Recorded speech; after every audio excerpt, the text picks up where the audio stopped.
Hey everyone, welcome back to my channel Science Quick Bytes. तो हमने पिछली video में हमने पढ़ा था कि कंपोनेंट्स ऑफ फूड्स क्या होते हैं। हमने 7 तरह के कंपोनेंट्स ऑफ फूड पढ़े थे। इस वीडियो में हम बैलेंस डाइट और माल न्यूट्रिशन और अंडर न्यूट्रिशन और ओवर न्यूट्रिशन के बारे में पढ़ने वाले हैं कि अगर आपको कंपोनेंट्स ऑफ फूड अगर प्रॉपर ना मिले आपके डाइट में, आपके भोजन में, अगर वो संतुलित ना हो, कितने चाहिए आपको, इसके बारे में पढ़ेंगे। अगर ना हो तो आपको कौन से ऐसी बीमारियां हो सकती हैं, इसके बारे में पढ़ेंगे। So let's start the video.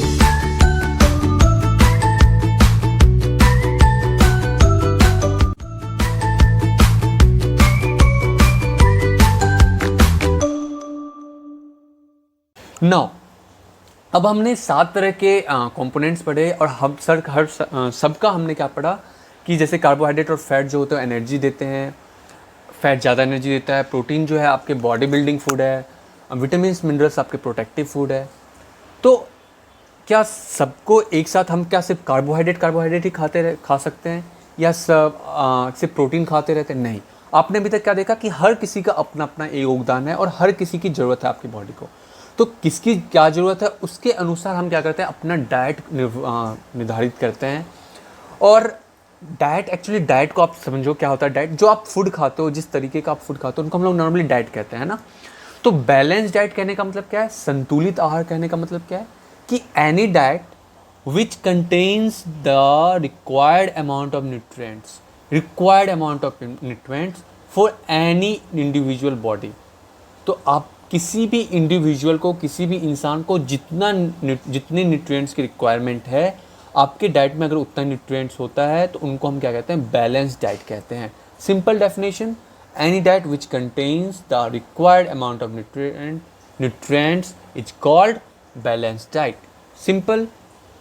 तो ये जो होता है बैलेंस डाइट आपके किसी भी इंसान के ऊपर, उनकी ज़रूरतें के ऊपर क्या हो सकता है, हेल्दी पर्सन और अनहेल्दी पर्सन के ऊपर, या बच्चे हैं, बूढ़े हैं, औरतें हैं, जवान हैं, इनके ऊपर क्या हो सकता है, आपका वेरी कर सकता है। ठीक है। तो नॉर्मली आप जब आप सुबह से देखो तो ब्रेकफास्ट खाते हो तो आप कोई स्प्राउट्स वगैरह खाते हो, है ना। थोड़ा सा कुछ हलवा खा लिया, तो स्प्राउट्स खा लिए। तो स्प्राउट्स जो खाते हो उनमें प्रोटीन होता है। हलवा जो है खाते हो वो उनमें आपके कार्बोहाइड्रेट्स होता है। जूसेस पी लेते हो, आप में प्रोटीन्स मिनरल्स आपको मिल जाता है, विटामिन मिल जाता है। ठीक है। दूध पी लेते हो। ब्रेकफास्ट में आप यही करते हो, है ना। नाश्ता में आप क्या करते हो, हाँ ये नाश्ता हो गया। लंच में आप क्या करते हो, चावल खाते हो थोड़ा सा, उसके साथ थोड़ी रोटी खाते हो। दाल उससे कम होता है, चावल ज़्यादा होता है, दाल उससे कम होता है। फिर आप सैलेड वगैरह खाते हो, सब्जी खाते हो, है ना। तो जो चावल से आपको कार्बोहाइड्रेट मिल जाता है, रोटी से कार्बोहाइड्रेट मिल जाता है, दाल से आपको प्रोटीन मिल गया, जो वेजिटेबल्स खाते हो उनसे आपको मिनरल्स मिल गए, विटामिन्स मिल गए, और जो सैलेड वगैरह खाते हो उनसे आपको रफेज मिल गया, और जो पानी पीते हो तो वाटर मिल गया। तो सारे कंपोनेंट्स आपको मिल गए। और इसी तरह रात में जब देखते हो तो अगर आप फूड को देखो तो उनमें आपके रोटी चावल का जो होता है कम, जो है वो मात्रा, क्वांटिटी जो है वो ज़्यादा होता है, प्रोटीन का थोड़ा कम होता है ना। फैट्स वगैरह आप थोड़ा कम खाते हो, बटर वगैरह कम खाते हो। तो नॉर्मली जो आप ब्रेड और सीरियल्स वगैरह खाते हो वो क्या होता है, आपका 30% होता है आपके फूड में। ठीक है। ये फूड पिरामिड है कि आपको कितना क्या खाना है। वेजिटेबल्स वगैरह है जिनमें आपके विटामिन मिनरल्स होते हैं, वो आपको 20% खाना है आपके फूड में, टोटल फूड का। फ्रूट्स वगैरह 20%।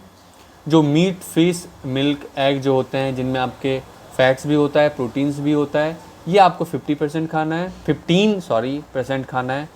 और जो फैट जिनमें होता है, जो ऑयल, जो शुगर स्वीट जो होते हैं, ये आपको 10% खाना है। तो ये आपके फूड का एक प्रॉपर क्या है, बैलेंस डाइट है, जो आपको बताता है कि आपको कितना फूड खाना चाहिए। तो मैं जैसा बता रहा था कि आपका जो फूड का वो बैलेंस डाइट है वो इंसान के ऊपर क्या कर सकता है, वेरी कर सकता है। तो जो नॉर्मली यंग चाइल्ड होते हैं, हमने पढ़ा इनमें इनको प्रोटीन रिच फूड खाना चाहिए। ठीक है।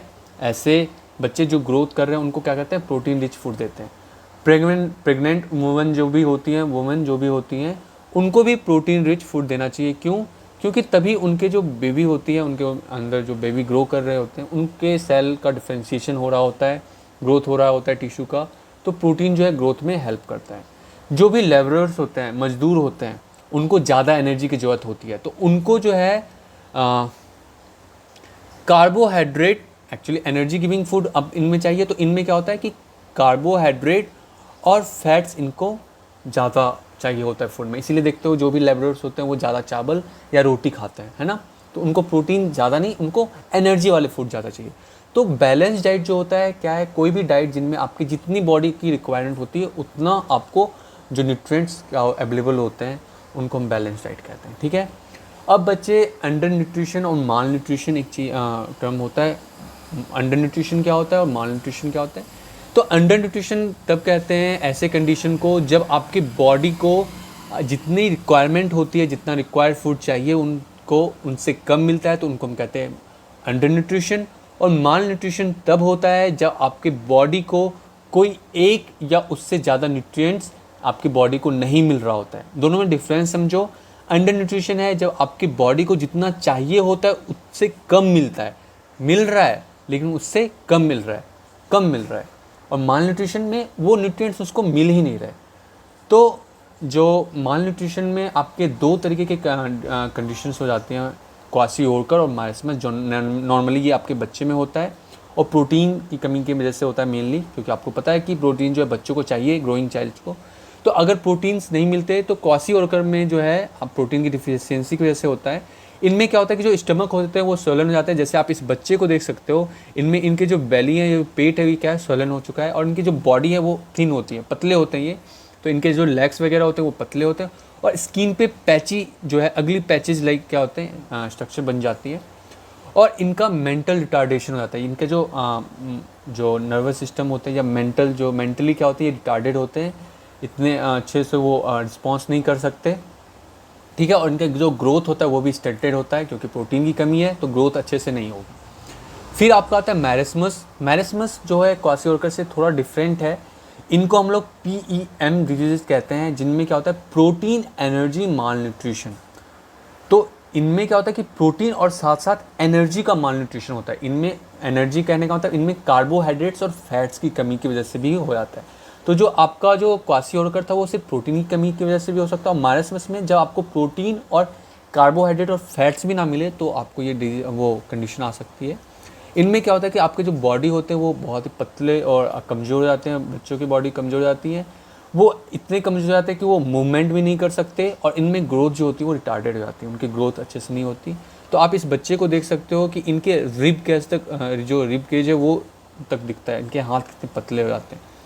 तो ये अंडर न्यूट्रिशन और माल न्यूट्रिशन का कंडीशन है। तो नॉर्मली सरकार ने क्या किया है कि इन कंडीशन से बचने के लिए इंडिया में जो है माल न्यूट्रिशन जो है बहुत ज़्यादा है। तो इन कंडीशन से बचने के लिए इंडियन गवर्नमेंट ने क्या किया है, स्कीम चलाई है मिड डे मील, जिनमें गवर्नमेंट स्कूल में जो गरीब बच्चे होते हैं जिनको खाना नहीं मिलता, तो कम से कम मिड डे स्कूल जो मिड डे स्कीम चलाई है, जिनमें उनको मिड डे मील, जिनमें उनको लंच का खाना, जो लंच है वो उनको प्रोवाइड किया जाता है। और इनके साथ साथ गवर्नमेंट ने जो है सस्ते खाने उपलब्ध किए हैं, राशन वगैरह उपलब्ध किए हैं, जिनसे गरीबों को भोजन मिल सके, ठीक है। इसके साथ साथ हम इंडियंस हैं, हमारा खुद का ये कंट्रीब्यूशन होना चाहिए कि जो गरीब हैं उनको हमें फूड प्रोवाइड करना चाहिए, क्योंकि हमें जितना, अगर हमारे पास जितना है उससे ज़्यादा है तो हमें दूसरों को देना चाहिए, ठीक है। अगर जिस तरीके से अंडर न्यूट्रिशन और माल न्यूट्रिशन कमी की वजह से होता है या एब्सेंस की वजह से होता है, उसी तरह से ओवर न्यूट्रिशन होता है, जिनमें क्या होता है कि आप जब क्या करते हो कि जितना आपकी बॉडी को रिक्वायर्ड है उससे ज़्यादा खाते हो या ज़्यादा लेते हो, तो इनके वजह से एक कंडीशन होता है जिनको हम लोग कहते हैं ओबेसिटी। जनरली ओबीज पर्सन होते हैं जिनमें इनमें मोटापा हो जाता है। तो इनमें क्या होता है कि जब आप कार्बोहाइड्रेट्स, हमने पढ़ा था कि जब एक्सेस कार्बोहाइड्रेट्स जो होते हैं वो फैट्स में कन्वर्ट हो जाते हैं। तो जब आप ज़्यादा भोजन खाते हो जितना आपकी बॉडी को रिक्वायर चाहिए और रिक्वायरमेंट होती है, तो वो क्या होता है कि फ़ैट में कन्वर्ट हो जाते हैं और आपके फ़ैट जो होते हैं वो बॉडी में डिपॉजिट होने लगते हैं और आपका बॉडी का जो मास है वो बढ़ने लगता है। तो इनकी वजह से ये किनकी वजह से होता है, तो जो भी आप जंक फूड्स खाते हो, फास्ट फूड खाते हो, जो चाउमीन खाते हो, बर्गर खाते हो, पिज्ज़ा वगैरह खाते हो, इन सब की वजह से आपका ओबेसिटी हो सकता है। ओवर ईटिंग की वजह से हो सकता है। और नो फिजिकल वर्कआउट, जब आप क्या करते हो, सिर्फ खाते रहते हो, कोई फिजिकल वर्कआउट नहीं करते, आउटडोर गेम्स नहीं करते या इंडोर गेम्स ही नहीं खेलते। इंडोर गेम्स कहने का मतलब मेरा टेबल टेनिस वगैरह से है, ये नहीं कि आप वीडियो गेम वगैरह से, ठीक है, टीवी देखते रहते हो। तो इनकी वजह से क्या होता है, आपको ओबेसिटी आती है। इनके प्रॉब्लम्स क्या हैं, तो नॉर्मली आप मोटापा का जानते हो, आपके हार्ट डिसऑर्डर आ सकते हैं, हार्ट अटैक वगैरह बढ़ जाते हैं, हाई बीपी हो जाती है, डायबिटिक हो जाता है इंसान, और आपके ब्लड में कोलेस्ट्रॉल का लेवल बढ़ जाता है, लेवल क्या होता है, बढ़ जाता है। तो इस तरीके से जो हमने क्या सीखा इस चैप्टर में कि जो फूड होता है उनके अंदर कुछ कंपोनेंट होते हैं, एसेंशियल कंपोनेंट्स होते हैं जो हमने 7 तरीके पढ़े। कार्बोहाइड्रेट, फैट जो आपको एनर्जी देता है, प्रोटीन्स आपकी बॉडी के ग्रोथ में हेल्प करता है, विटामिन्स मिनरल्स जो है आपकी बॉडी को प्रोटेक्शन देता है, और रफेज कैसे आपके जो है कॉन्स्टिपेशन एडिशनल आपके जो भी डाइजेशन वगैरह में हेल्प करता है, एक्सक्रीशन में हेल्प करता है, और वाटर के फंक्शन पढ़े हमने। और हमने पढ़ा कि इनकी डिफिशियंसी की वजह से कौन कौन सी डिजीज़ होती हैं, माल न्यूट्रिशन क्या होता है जिनमें हमने क्वासियोरकर और मारेस्मस के बारे में पढ़ा, और हमने पढ़ा ओवर न्यूट्रिशन क्या होता है जिनमें हमने पढ़ा ओबेसिटी के बारे में।